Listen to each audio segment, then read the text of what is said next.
Welcome back to Nnimmo Media. After my last video talking about GMO, the accusation of Dr. Phillips Njemanze towards Bill Gates and the atrocity revealed in that video telling us where and what has happened regarding these genetically modified organisms that Bill Gates is inventing to affect natural crops and to modify them so that at least there will be abundance of food according to, what he's proposing. I never stopped there.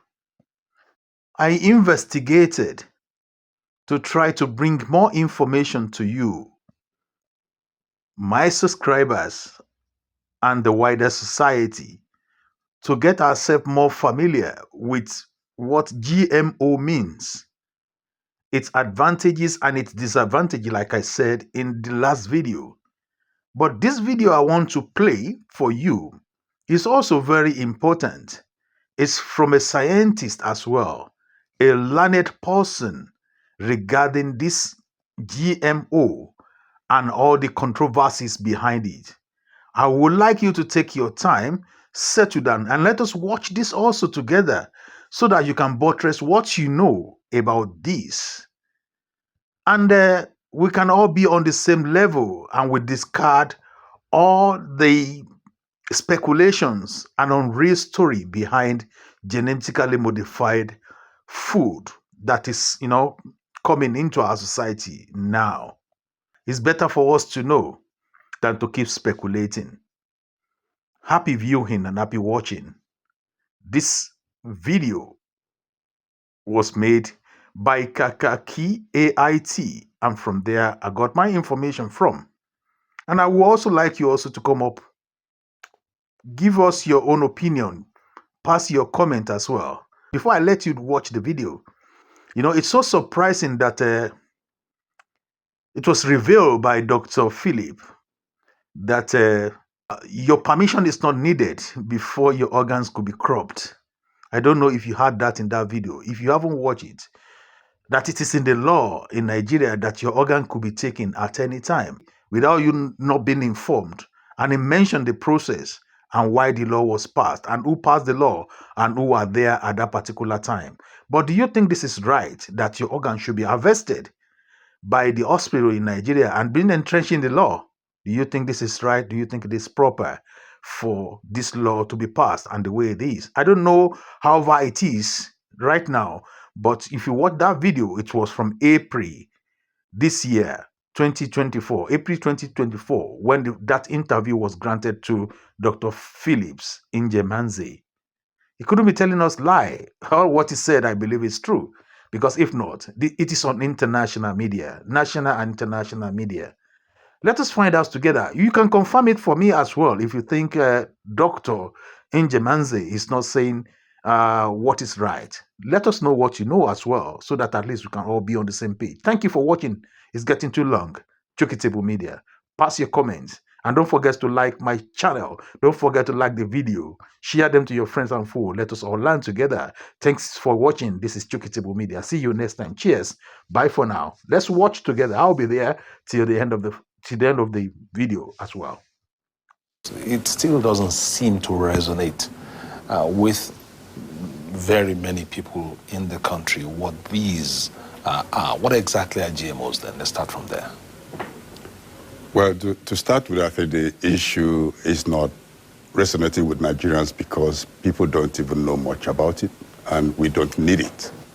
Genetically modified organisms are, simply put, organisms whose genetic material has been altered by inserting pieces, I would say, from unrelated species. In other words, you want to improve, in quotes, a plant, you take a genetic material from an animal and insert in that plant. And these are things that don't happen in nature. You don't cross an animal with a plant to get a different kind of seed. And so what you have as GMOs are seeds and plants or animals that don't exist in nature. They look like, physically looking at them, they look like other natural organisms, but in their makeup, in their genetic makeup, they've been altered by introducing DNA materials from unrelated species. So that's what GMOs are. They're mostly genetically modified for two basic reasons. And there are other reasons that are being touted, but they're all actually very mythical. One is crops are modified to withstand certain chemicals. They call them herbicide tolerant. So you modify cotton or maize, for example, and then you plant it, and when it's growing on the farm, you can spray these herbicides across the whole farm. Everything else would die. Every other plant would die. The weeds, the races, other things land races, other things would just go, except those ones that were genetically engineered. Secondly, they're engineered to withstand pests, like the BT cotton that was approved in 2016 in Nigeria, as well as BT beans that was approved 2 years ago. That one means that the organism would kill the pest that is identified to be attacking it. In other words, that organism, that plant has become a pesticide. So if you're eating the GMO beans in Nigeria, you're actually eating a pesticide because it's designed to kill a pest. Eating a pesticide doesn't sound very healthy, does it? No, not at all. And that's why we have to call it what it is, because that's what it is. And, it's targeting certain pests, but it can also affect other pests, other living things. For example, the ones that live inside our guts and the ones that live in the soil. So it's something that needs to be considered. That's why every GMO, before they're approved, have to undergo very rigorous risk assessments and confined field trials, and then there should be tests. But we've not really had long-term tests about what this means to human beings when they eat them. Most of the tests conducted by those who promote these organisms don't last more than 90 days. And we don't eat GMO. You're not going to eat GMO for only 90 days and then say, okay, I'm fine. Some things could happen way down the road. And what happens if that does occur? The law, the biosafety law in Nigeria does not allow for strict liability, which means if you eat the GMO today, something happens to you down the maybe 2 years, 3 years, 5 years down the road, those who brought it will go scot-free because they're not going to be held to account. And some of us are demanding a modification of that law. If you don't want to abrogate or ban GMOs completely, you want to review the law, then review the law to include the fact of strict liability, as well as what most people ask about, labeling. How do we know what a GMO is? Yeah, the issue of labeling is one that is critical too, because you really can't tell what is GMO and what isn't when you go into the shops or when you go to the grocers to pick up your groceries. But the Minister of State for Environment, Isiaq Salako, did say that all the necessary processes were followed, because I'm talking about the teller maize now, because you mentioned maize earlier on. I'm talking about teller maize now, which is it's been genetically modified to be pest resistant and drought resistant as well. But the minister said that the processes, the requisite processes were followed before it was introduced, and the GM cowpea by the National Biosafety Management Agency to ensure environment and health safety. What are your thoughts on that? I think the Minister of State was speaking like a politician. He's speaking like a government official. Recently, since the Director General of NAFDAC said on live TV that GMOs, that they're not convinced that GMOs are safe for human consumption, and they've not approved any. I've heard government officials saying, well, we have to speak with the same voice, have to speak from the same perspective. But this exactly is all. Speaking from the same perspective, pushing the wrong argument is bad governance that youth success should end in Nigeria. So we don't want to see a situation where, okay, we're now saying the same thing, and then you push what is not correct to people. The teller maize hybrid seed given to farmers, everybody knows that genetically modified.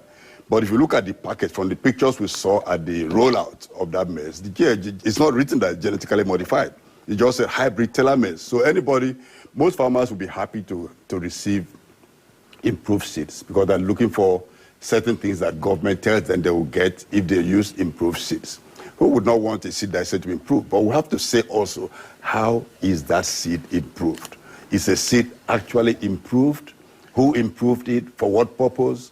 And how accessible is that? Now, if farmers, we talk about food prices going up in Nigeria, and some people believe that because when you bring GMOs, it's going to make food cheap and surplus all over the place. It's not true. It is not true. Now, these seeds, the maize seeds, if you buy them, and those who made it will agree with this, if you plant, of course, it will give you corn, you harvest it, you keep some and plant again, which is what our normal farmers do normally, you're going to get very poor yield.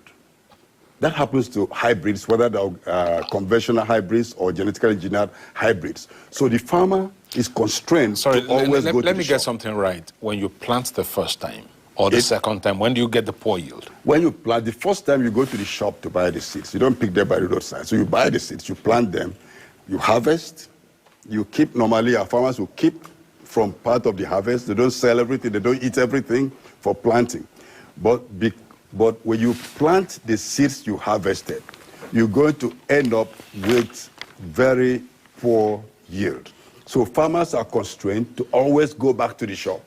To every planting season, they have to buy bags of seeds to plant. They can't preserve. So I do not see how that would end up giving Nigerians more food, because farmers are going to be pressed to it. Except you give a lot of subsidies, farmers would not be able to keep up buying seeds at every planting season.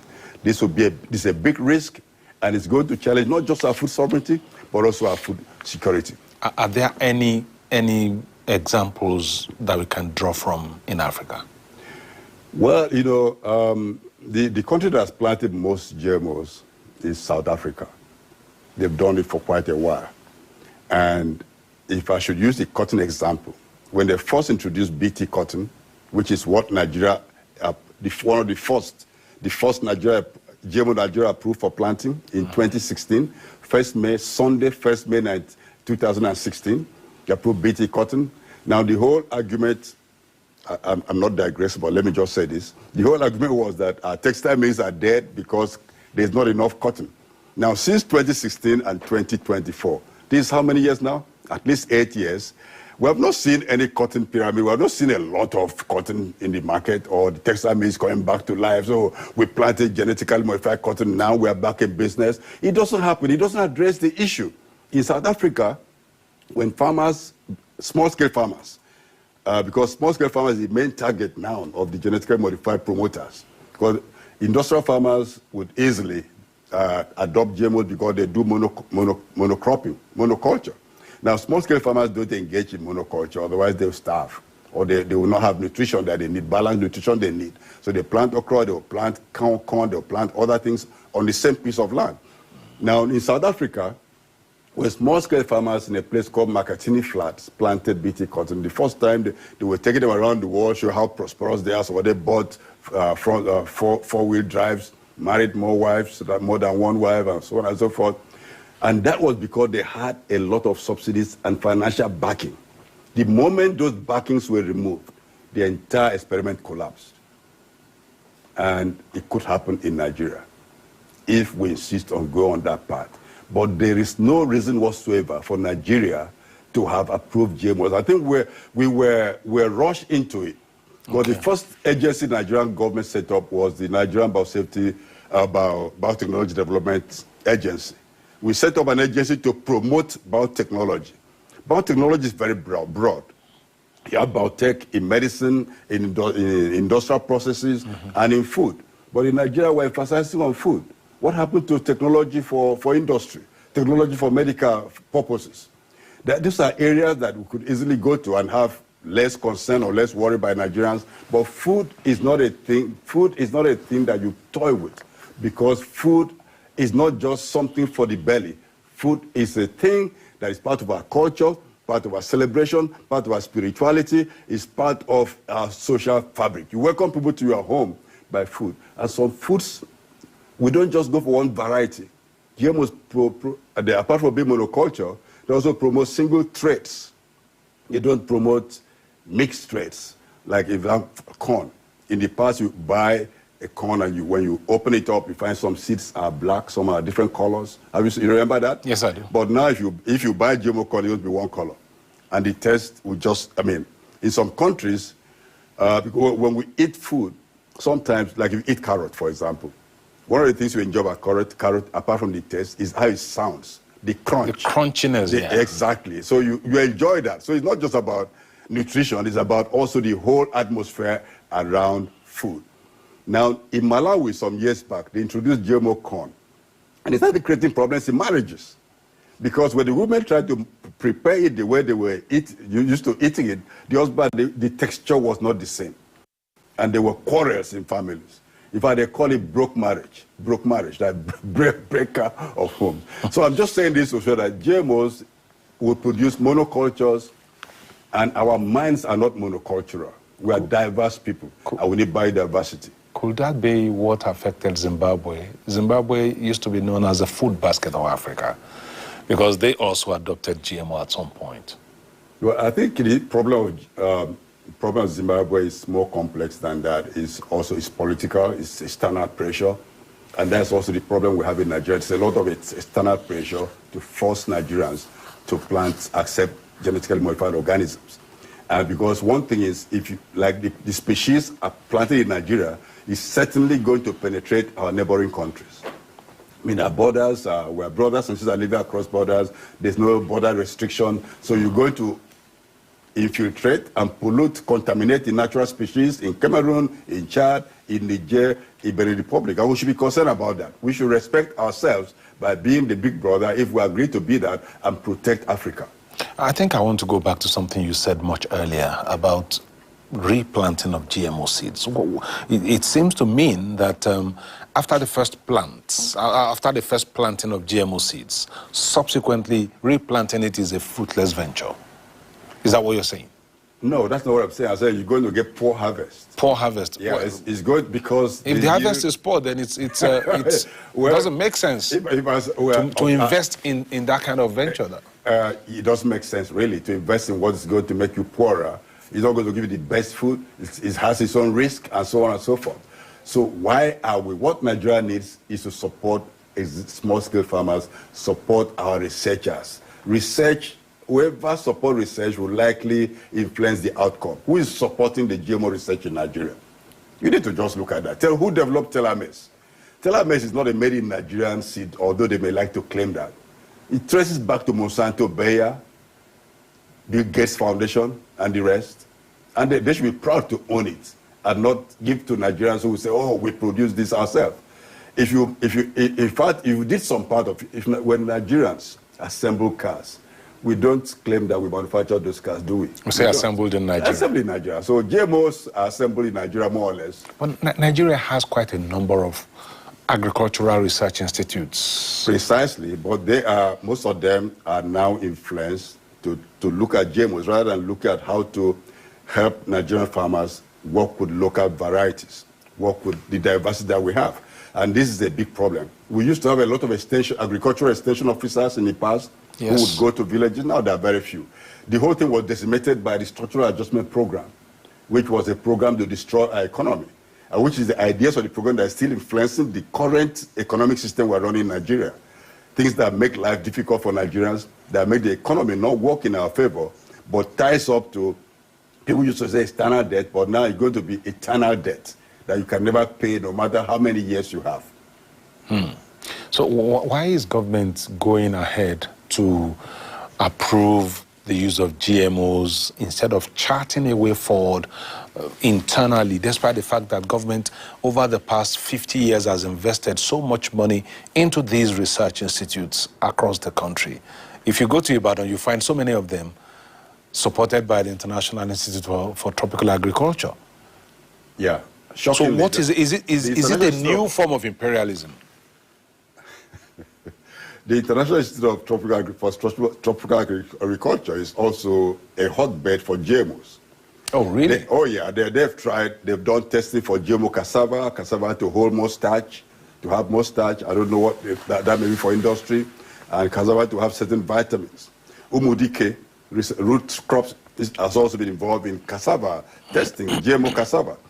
So again, it's about who is funding the research. And we have to get back our brain and fund our institutions, fund our universities, fund our researchers to work to defend Africa, work to defend our own best interest, and not depend on parroting argument, parroting statement like GMO, any GMO we approve is safe. Who are you to say it's safe?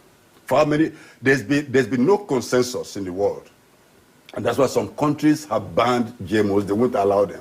Some only allow importation of finished of the seeds and not the planting, which means there's no consensus. I mean that there's serious concern, and we shouldn't be dragged into that game. So what's your advice to government now? It's simple. Now, before we go too far, we should retrace our steps. I like what the House of Reps said, that they should put a halt on approving new GMOs.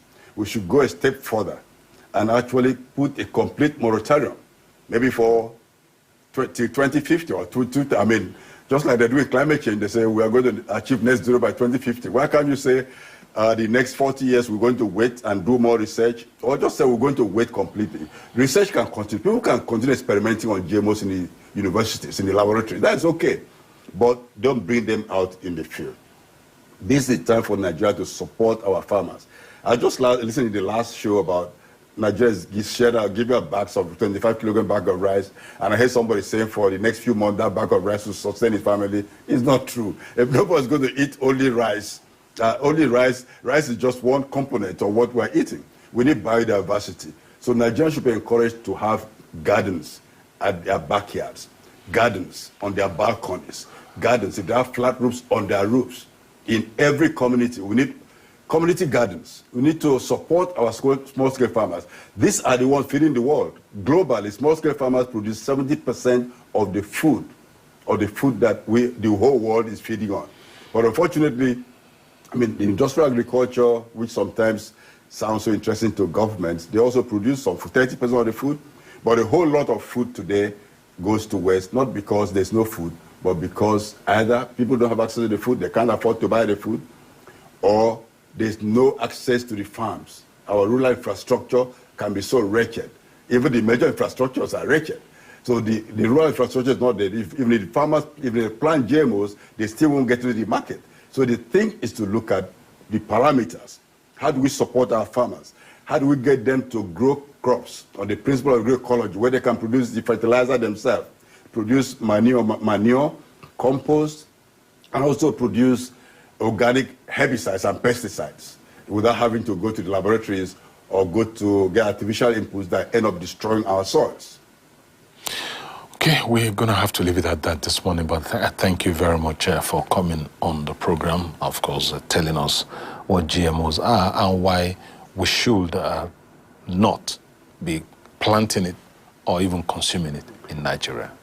Anybody, we should look at the labels on whatever we buy in the shop. Some of them are labeled, made with genetically engineered material. Some cornflakes, some biscuits, some things that children love to eat, some cakes, some ingredients used in making cakes.